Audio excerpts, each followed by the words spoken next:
6 p.m. Pakistan Standard Time. Assalamu alaikum. This is Radio Pakistan. The news read by Daman Zaman. The headlines. The Prime Minister says Pakistan-China regional partnership is a beacon of hope for global peace.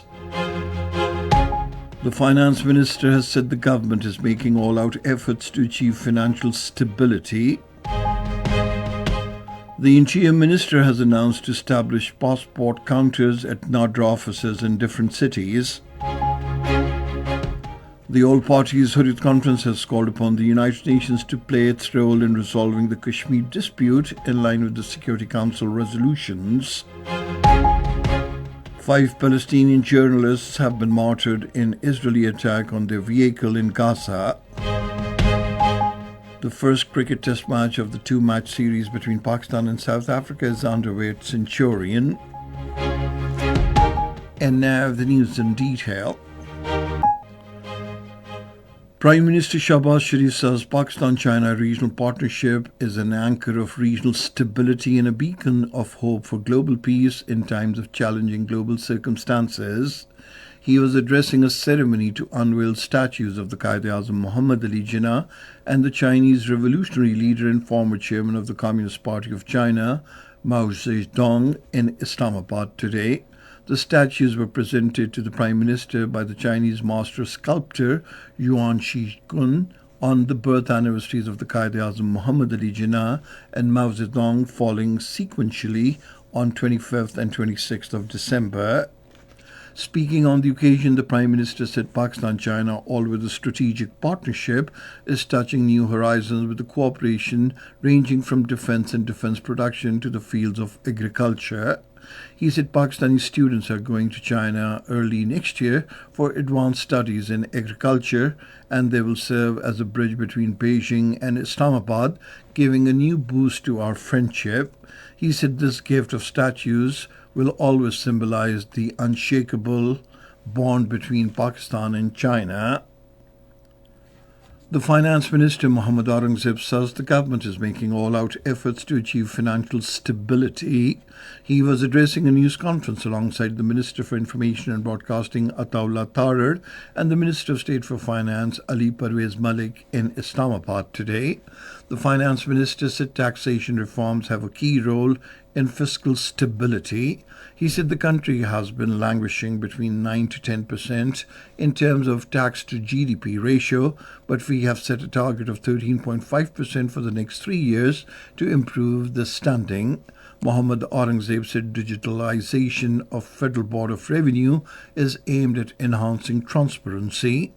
He said approval of design phase of digitalization was given by the Prime Minister Mohammad Shahbaz Sharif in September this year, and now we are in the execution phase of the process. The minister said while bridging tax gap and controlling tax leakages, every possible effort will be made to ensure that the common man does not suffer. The Interior Minister Mohsin Naqvi has announced to establish passport counters at the NADRA offices in different cities of the country. He was addressing the inaugural ceremony of state-of-the-art immigration and passport office in Islamabad today. The minister said these counters will be established within the next 5 to 7 days and will round the clock to facilitate the people at the doorstep. He said the Islamabad passport office will be shifted to 24 hours, while model passport centres will also be established in the provincial capitals. The outgoing year 2024 remained an active year for Pakistan's diplomatic and foreign policy landscape, marked by enhanced regional and global ties. At the yearly round of briefing in Islamabad today, the Foreign Office spokesperson Mumtaz Zahra Baloch said our diplomatic efforts throughout the year were aimed at increasing Pakistan's international profile and enhancing relations with the countries in all regions of the world. She said frequent high-level exchanges during the year amplified our efforts as visits with Azerbaijan, China, Belarus, Belgium, Egypt, the United Kingdom, Turkey, Iran, Jordan, Russia, Qatar, Saudi Arabia and others helped develop important understandings with these countries. The Field General Court Martial, in light of the Supreme Court's decision, has promulgated the punishments to remaining 60 culprits involved in the May 9 incidents. According to ISPR, the Field General Court Martial announced the punishments after examining the evidence, ensuring the provision of all the legal rights to the convicts, completion of due process, and the appropriate legal proceedings. The trial of 9th May accused under the military custody has been concluded under the relevant laws. All convicts retain the right to appeal and other legal recourses as guaranteed by the Constitution and the law. The nation, the government, and the armed forces remain steadfast in their commitment to upholding justice and ensuring that the inviolable right of the state is maintained. Saudi Arabia will provide travel facility to 35,000 Pakistani pilgrims who will perform Hajj under the government Hajj scheme. An agreement to this effect was signed in Islamabad today. The Additional Secretary, Ministry of Religious Affairs and Interfaith Harmony, Dr. Syed Ataur Rahman, and the country manager Saudi Airlines, Sultan Al Harbi, signed the agreement. This is Radio Pakistan.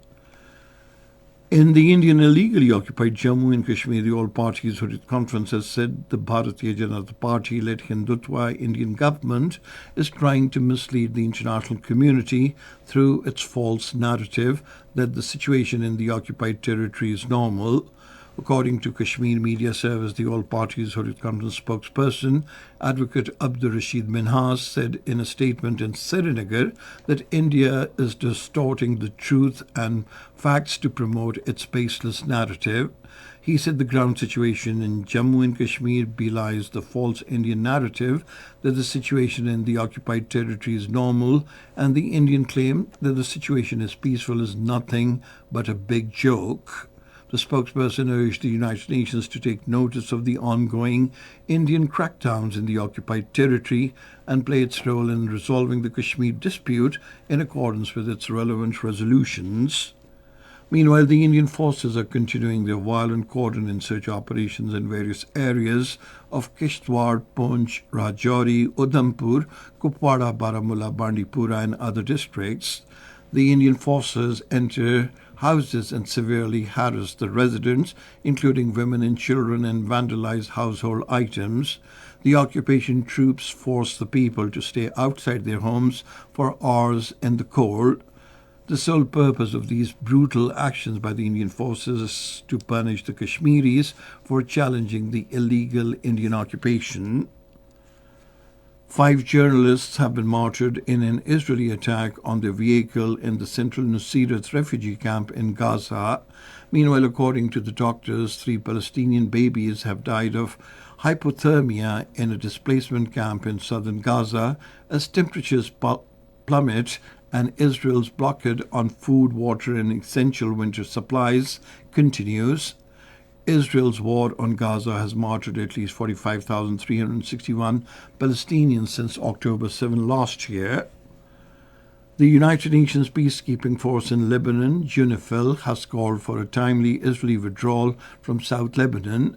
In a statement, the United Nations interim force in Lebanon voiced concern over continued destruction by the Israeli forces of residential areas, farmland, and infrastructure in South Lebanon. It urged timely withdrawal of the Israel Defense Forces and deployment of the Lebanese armed forces in southern Lebanon. Cricket. The first cricket test of the 2-match series between Pakistan and South Africa is underway at Centurion. Earlier, South Africa won the toss and chose to field first. And finally, the weather report. Mainly cold and dry weather is expected in most parts of the country, while very cold in hilly areas during night and morning hours during the next 12 hours. However, light rain and light snow may occur in Kashmir, Gilgit-Baltistan, Northeast Punjab, Upper Khyber Pakhtunkhwa, Murray, the Galyats, and adjoining hilly areas. Smog and fog in patches is likely to persist in most plain areas of the Punjab, Khyber Pakhtunkhwa, and Upper Sindh during morning and night hours. And that is the end of this news bulletin. For more news and analyses, log on to our website, radio.gov.pk. And you can also watch the live video streaming of our bulletins on the link facebook.com/Radio Pakistan News Official